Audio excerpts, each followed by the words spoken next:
나오고 있습니다. 한국 교회도 비슷해요. 그래서 제가 별로 좋아하지 않는 표현이긴 하지만 뭐 한국 교회가 썩었다, 뭐 한국 교회에 희망이 없다, 이런 말들을 종종 사람들이 하는 것 같습니다. 그러나 전 말이 씨가 된다고 그런 말 이렇게 안 했으면 좋겠어요. 말이 씨가 되잖아요. 정말 그러지 않기를 바라고 정말 그렇지만도 않다고 생각합니다. 우리가 그렇게 함부로 진단할 수 있는 그런 말이 아니라고 생각해요. 우리의 시각이 아니라 하나님의 시각이 중요해요. 그러니까 하나님도 그렇게 보겠냐는 거예요. 하나님의 시각이 중요하다고 생각합니다. 제가 왜 그런 생각을 했느냐면 오늘 말씀을 묵상하다가 제가 그런 생각을 하게 됐습니다. 비슷한 상황에서 사도 바울은 전혀 다른 해석을 하는 것입니다. 초대교회의 상황에서 유대인들은 정말 소망이 없어 보이는 그러한 민족이었습니다. 그들은 하나님께 선택받은 민족이고 그들의 후손으로 예수님, 메시아가 유대인으로 오셨어요. 그런데 유대인들은 수많은 선지자들의 경고에도 불구하고 하나님을 거부하며 살았습니다. 예수님이 세상에 왔을 때 예수님을 십자가에 죽게 한 사람들 누구예요? 로마가 아니에요. 유대인들이 예수님을 십자가에 죽게 했습니다. 오순절날 성령 강림으로 예루살렘 교회가 폭발적으로 성장을 하고 교회가 부흥을 할 때 그 교회를 핍박하고 그리스도인들 쫓았던 사람들 누구예요? 유대인들이거든요. 물론 사도들도 유대인이었지만 그 당시에 이 유대인 주류들이 교회를 핍박하고 그리스도인들을 쫓아버리고 그랬습니다. 그러면 이쯤 되면 이 유대인들에게 무슨 희망이 있었겠어요? 소망이 없는 그러한 상황이었습니다. 자, 그렇다면 하나님이 아브라함과 맺은 언약은 어떻게 된 것인가? 다윗과 맺은 언약은 어떻게 되는 것인가? 하나님이 아브라함하고도 언약을 맺고 다윗하고도 언약을 맺어가지고 이게 내 백성이다, 내가 영원히 함께 할 거다, 그렇게 말씀하시지 않았습니까? 그러니까 하나님이 실언하신 거예요? 하나님이 약속을 파기한 것입니까? 절대로 그렇지 않다는 것입니다. 1절 말씀 보세요. 오늘 본문 1절 보니까 시작. 그러므로 내가 말하는요, 하나님이 자기 백성을 버리셨느냐? 그럴 수 없느니라. 여기까지 보시죠. 하나님이 자기 백성 버렸느냐? 그럴 수 없느니라. 절대로 그렇지 않다는 거예요. 하나님은 스스로의 약속을 결코 절대로 버리지 않는다는 것입니다. 뭔가 하나님의 뜻이 있다는 거예요. 그러므로 우리도 미국이나 한국의 영적인 상황을 보고 절망만 하고 함부로 속단해서는 안 된다는 것입니다. 그렇다면 첫째로 생각해야 될 게 뭐냐? 하나님의 뜻이 무엇일까 하는 거예요. 하나님의 뜻이 무엇일까? 눈으로 볼 때, 겉으로 볼 때는 하나님을 떠난 것 같고 소망이 없어 보이지만 분명히 그 가운데 하나님을 잘 섬기는 남은 자들이 있다. 소수의 사람들이 있다고 하나님은 항상 말씀하십니다. 다 끝난 게 아니다. 남은 자가 있다는 거예요. 바울은 그 첫 번째 증거로 자기 자신을 증거로 이렇게 이야기하고 있어요. 자, 1절 끝까지 한번 읽어보겠습니다. 1절 시작. 그러므로 내가 말하노니 하나님이 자기 백성을 버리셨느냐? 그럴 수 없느니라. 나도 이스라엘인이요 아브라함의 씨에서 난 자요 베냐민 지파라. 그랬어요. 나도 이스라엘인이요. 이게 뭐예요? 나도 유대인이다, 그런 말이야. 나도 유대인이다. 여러분, 바울은 유대인으로서 정통파 유대인이었어요. 그리고 교회를 엄청나게 핍박했잖아요. 예수 믿는 사람들 핍박했잖아요. 그런 바울에게 무슨 소망이 보였겠습니까? 그런데 그가 예수님을 만나서 영접하고 변화돼 가지고 세계 곳곳을 누비면서 복음 전하고 선교하는 그런 사람이 되었습니다. 그러니까 나도 유대인인데 내가 이렇게 변화됐다고 한다면 다른 유대인들에게도 소망이 있다는 거예요. 하나님이 함께 하시면 소망이 있다. 지금 그렇게 이야기하는 거예요. 그리고 그 다음에 소개되는 사람이 누굽니까? 엘리야가 소개돼요. 엘리야. 2절 보니까 시작. 하나님이 그 미리 하신 자기 백성을 버리지 아니하셨느니 너희가 성경이 엘리야를 가리켜 말한 것을 알지 못하느냐? 그가 이스라엘을 하나님께 고발하되, 여기 누가 등장해요? 엘리야가 등장을 합니다. 엘리야는 이스라엘의 아합 왕 때 활동하던 선지자였습니다. 그 아합 왕 때의 이스라엘이 가장 타락할 때였어요. 정말 소망이 없어 보였던 때였습니다. 이스라엘이 공식적으로 하나님 거부하고 바알과 아세라 신을 섬겼습니다. 이때 엘리야가 목숨 내놓고 왕 앞에 가가지고 이야기하잖아요. 왕 앞에 가가지고 영적 대결을 요구하잖아요. 여호와가 참 하나님인지 아니면 바알과 아세라가 참신인지 대결을 해보자고. 그래가지고 그 유명한 갈멜산 대결이 벌어져요. 엘리야 한 사람하고 바알과 아세라 선지자 850명과의 대결이 벌어져요. 850대 1의 대결이 벌어집니다. 근데 아시는 바와 같이 거기서 엘리야가 큰 승리를 거두잖아요. 엘리야가 이겼어요. 하나님이 참 하나님임을 증명한 것입니다. 자, 그러면 그곳으로 나라가 새로워지고 왕이 회개하고 하나님께로 돌아와야 되는데 그렇지 않았어요. 이 아합 왕의 부인이었던 이세벨이 얼마나 이 악독한 여인이었는지 이 이세벨이 엘리야 저거 잡아 죽여야 된다고 엘리야를 죽이려고 했습니다. 이때 엘리야의 마음이 얼마나 아프고 얼마나 두렵고 얼마나 지쳤는지 혼자서 광야로 숨어 들어갔어요. 너무 지쳐가지고 이제 더 이상 못 싸우겠다고 광야로 숨어 들어갔습니다. 그리고는 하나님 앞에 탄식하면서 말합니다. 하나님, 나는 더 이상 싸울 힘이 없습니다. 그리고 내가 볼 땐 정말 이 나라에 소망이 없습니다. 정말 소망이 없습니다. 이제는 나만 남았고 내 목숨도 장담할 수 없는 그런 상황이 되었습니다 라고 하나님 앞에 탄식할 때 그때 하나님께서 뭐라 그러셨어요? 4절 말씀 보십시오. 4절 시작. 그에게 하신 대답이 무엇이냐? 내가 나를 위하여 바알에게 무릎을 꿇지 아니한 사람 7,000명을 남겨두었다 하셨느니 뭐래요? 너 혼자가 아니라는 거예요. 아직 드러나지는 않았지만 내가 남겨둔 믿음의 사람이 7,000명이나 남아있다. 이 7,000이라는 건 제가 볼 때 상징적인 숫자 같아요. 7은 완전수거든요. 아직도 믿음을 지키는 사람이 많이 남아있다. 낙심하지 말아라 그렇게 이야기하는 거 아니에요. 너 혼자 아니다. 나만 남았다라는 게 사실은 이게 얼마나 교만한 말입니까? 그러잖아요. 나만 남았다. 대한민국의 믿음 생활 잘하는 사람 나만 있는 것 같아요. 다 소망이 없는 것 같아요. 이게 얼마나 이게 교만한 말이에요. 나도 하나님 섬기지만 분명히 믿음의 사람이 있을 겁니다. 하나님 있다고 믿습니다. 그것이 하나님의 뜻이라는 거예요. 이게 하나님 마음이라는 거예요. 저는 우리도 이와 같은 마음을 가져야 된다고 저는 믿습니다. 오늘날의 미국이 영적으로 타락한 것 같지만 여러분, 미국 교회 가운데 아주 모범적으로 성장하는 교회가 너무 많아요. 제가 요즘 미국 교회를 소개한 몇 권의 책을 읽게 됐는데 정말 미국에 이런 교회가 있다는 것이 너무 감사하고 희망이 있다고 제가 생각을 했어요. 하나님은 이런 교회에 집중하시는 거예요. 그리고 우리는 이런 교회를 찾아서 보고 배워야 되는 것입니다. 한국 교회가 내외적으로 질타를 받고 있지만 그 안에서 건강하게 성장하는 교회도 너무나 많습니다. 지금까지는 급성장하면서 물론 거품도 많이 생겼겠지만 이제는 무리와 제자를 구별해서 드러나는 시기가 된 거예요. 이제는 정말 신앙생활에게 좀 어렵고 과거처럼 그냥 아무나 교회에 올 수 있는 그런 시대는 아니에요. 이런 시대에 진짜 참 예수님의 제자가 누구였는가를 드러낼 수 있는 그런 시대가 돼버린 것입니다. 노아의 때에도 다 타락한 것 같지만 의인이 있었잖아요. 노아가 의인이었잖아요. 가나안 땅을 정탐했던 12명의 사람 가운데 여호수아와 갈렙은 믿음을 지켰잖아요. 이렇게 소수의 남은 자들을 통해서 하나님의 역사는 계속해서 이어지고 있었던 것입니다. 역사학자 아놀드 토인비는 이런 사람을 말하기를 창조적 소수다 그렇게 말했어요. 창조적 소수. 항상 시대가 어두운 것 같지만 그 안에 창조적으로 그 시대를 이끌어가는 소수의 사람이 있다. 이게 뭐예요? 남은 자거든요. 하나님 여기에 주목하신다는 거예요. 여러분, 영국 교회는요 미국보다 더 상황이 심각해요. 100여 년 전에 세계의 선교와 부흥을 이끌었던 영국은 진짜 미국보다 상황이 더 심각하다고 제가 말씀을 드렸죠. 한 해 한 해 이 영국에서 태어나는 사람 이름, 그죠? 태어나는 그 신생아의 이름을 보면 가장 많은 이름이 뭐라고요? 무하마드라고. 무하마드.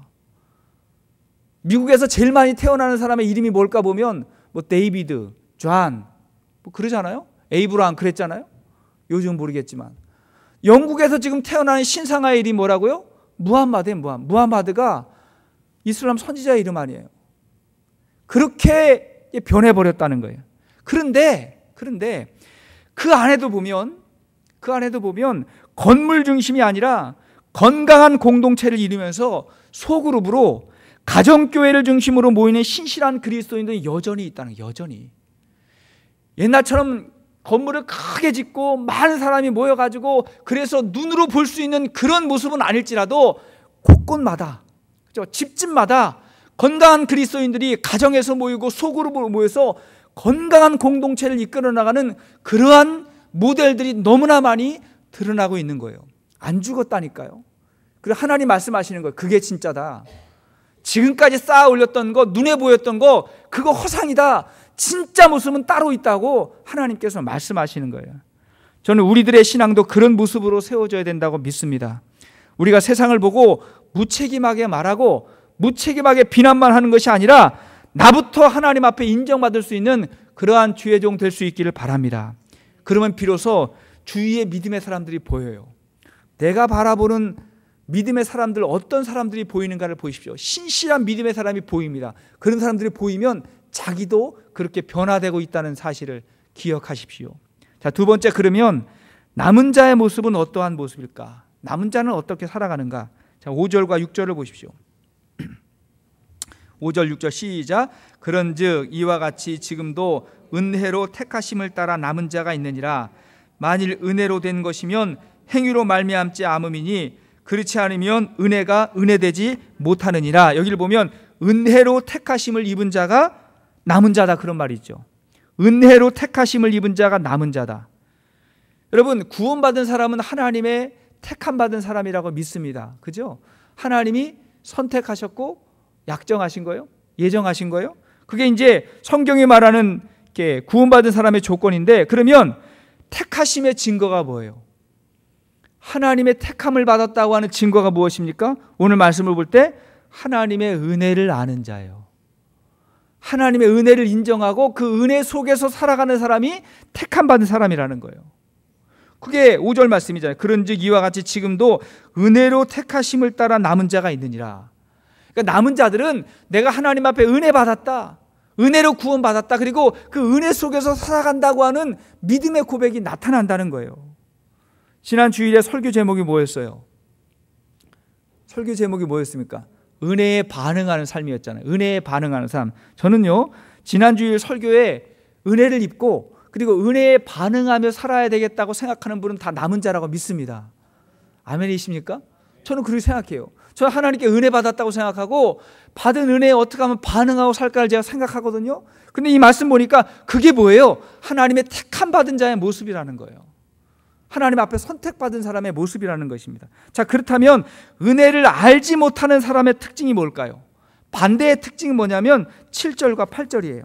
7, 8절 시작. 그런즉 어떠하냐? 이스라엘이 구하는 그것을 얻지 못하고 오직 택하심을 입은 자가 얻었고 그 남은 자들은 우둔하여졌느니라. 기록된 바 하나님이 오늘까지 그들에게 혼미한 심령과 보지 못할 눈과 듣지 못할 귀를 주셨다 함과 같으니라. 여기 7절 보니까 그런즉 어떠하냐? 이스라엘이 구하는 그것을 얻지 못하고, 구하는 그게 뭐예요? 구원이거든요. 구원을 받지 못하고 오직 택하심을 입은 자가 얻었고, 누가 구원받았다고요? 택함을 입은 자가 구원을 받았다는 거예요. 그 남은 자들은 우둔하여졌다 그랬어요. 여기를 보니까 또 남은 자가 있대요.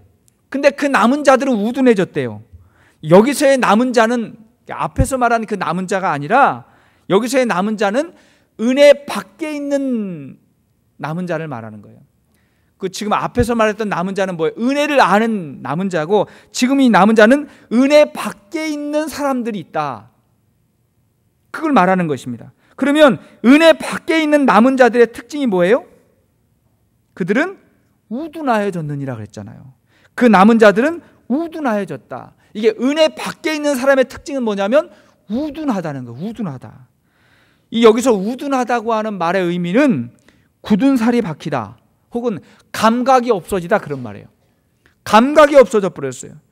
어떠한 상황을 보거나 어떠한 이야기를 들었을 때 아무런 감동이 없고 굳은 살에 박혀서 감각이 없는 상태를 말하는 거예요. 그러니 하나님의 말씀을 들어도 깨달음이 없잖아요. 왜? 가슴이 굳어버렸어요. 감각이 없어졌어요.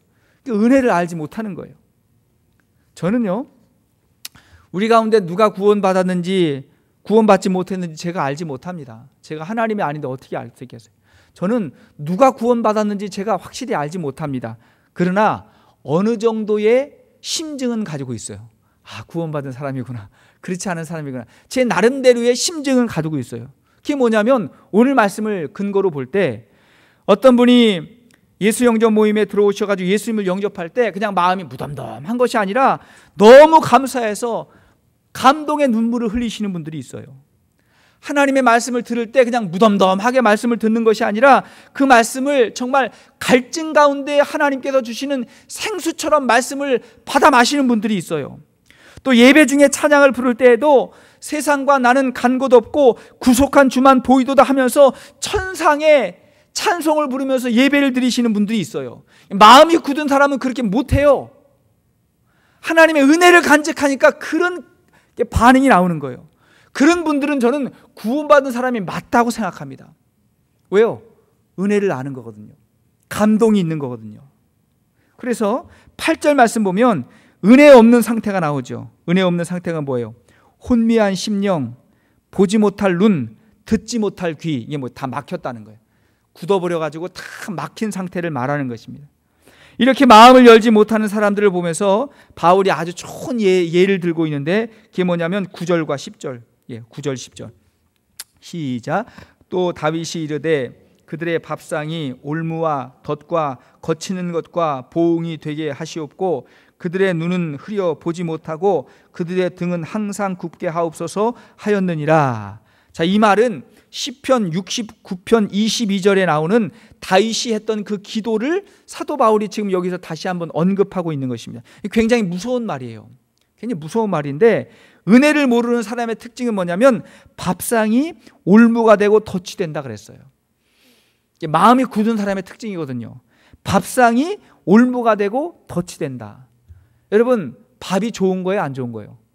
좋은 거죠. 좋은 음식을 먹는다는 것은 굉장히 좋은 거예요. 근데 굉장히 좋은 것인데 그것에만 집착하면 또 하나님의 은혜를 모르면 그 좋은 것이 나에게 왔는데 그것이 훗날 올무가 되고 덫이 된다는 거예요. 거기에 묶인다는 거예요. 여기에 밥상은 무엇일까요? 이 좋은 것이 무엇일까요? 어떤 사람은 세상의 지식이 밥상이 됩니다. 지식이 좋은 거잖아요. 근데 지식은 받는데 하나님의 은혜를 알지 못하면 그 지식이 올무가 되고 덫이 된다는 거예요. 어떤 사람은 아름다운 외모가 밥상이 돼요. 외모가 아름답다는 건 좋은 거 아니에요. 근데 그것에만 집중하고 하나님의 은혜를 모르면 교회 와가지고 하나님 찬양하면서 은혜를 못 받아요. 집에서 거울 보면서 은혜 받고 있고, 그죠? 그냥 교만해가지고 살아가면서 그것이 올무가 되고 덫이 된다는 거예요. 어떤 사람은 물질이 밥상이 됩니다. 그것 때문에 눈이 흐려져서 하나님의 은혜를 알지 못한다는 거예요. 우리는 하나님의 은혜에 막힘이 없어야 되고 하나님의 은혜에 반응하며 살아야 되는 것입니다. 그것이 구원받은 사람의 모습이라는 거예요. 말씀의 결론을 맺겠습니다. 말씀의 결론은 뭐냐면 하나님은 이스라엘을 향한 마음을 결코 잊은 적이 없다는 거예요. 하나님은 먼저 구원하는 사람들, 구원받은 사람을 향한 하나님의 이 처음의 마음이 결코 변함이 없다는 거예요. 근데 이스라엘이 깨닫지 못하니까 마음이 굳어져 있기 때문에 하나님이 이방인들에게로 잠시 눈을 돌렸다는 거예요. 지금 상황이 그렇다는 거예요. 이방인들에게로 잠시 눈을 돌렸다. 왜 그러냐? 그 이유는 뭐냐면 11절 말씀 보시죠. 11절 시작. 그러므로 내가 말하노니 그들이 넘어지기까지 실족하였느냐? 그럴 수 없느니라.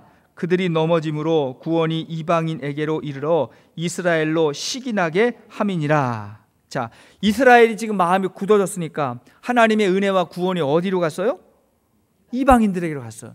이방인들에게로 가서 그들에게 구원이 나타나고 역사가 나타나고 큰 부흥이 임하는 것을 보고 누가? 이스라엘이 시기나게 합니다. 그 모습을 보고 다시 돌이키게 한다는 거예요. 그게 하나님의 경륜이에요. 구원의 섭리라는 거예요. 이스라엘이 다시 돌아올 거다. 다시 돌아올 거다. 버린 것이 아니다. 아직 깨닫지 못하기 때문에 하나님이 기다린다는 거예요. 기다린다. 저는 이 말씀을 저와 여러분들도 늘 기억할 수 있었으면 좋겠습니다. 우리도 어찌 보면 영적 이스라엘과 같은 사람일 수 있어요. 신앙생활 나름대로 오래되셨죠? 초신자들 아니잖아요. 나름대로 오래됐거든요. 근데 예수를 믿은 지 오래됐음에도 불구하고 그것만큼의 성숙과 그것만큼의 순종이 없으면 하나님께서 어떤 방법을 쓰시냐? 초신자들에게 은혜를 베풀어 주시는 거예요.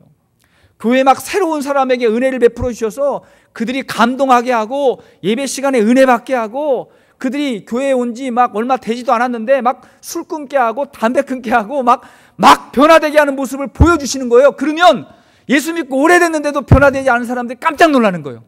어라? 이게 어떻게 된 상황인가? 그걸 보고 어떻게 한다고요? 영적인 시기와 질투심이 생기게 된다는 거예요. 나도 그래야 되는데, 그러지 못했는데, 내가 더 성장해야지, 내가 더 변화돼야지, 그런 마음으로 새로워지는 모습을 하나님께서 기대하신다는 거예요. 할렐루야. 하나님께서 여전히 그런 모습 사용하신다고 믿습니다. 그래서 한국과 미국이 영적으로 어둡고 영적으로 우둔해지면 하나님이 어디에 복을 주시는지 알아요? 선교지에 복을 주시는 거예요. 지금도 선교지에 가면 하나님의 역사가 나타나거든요.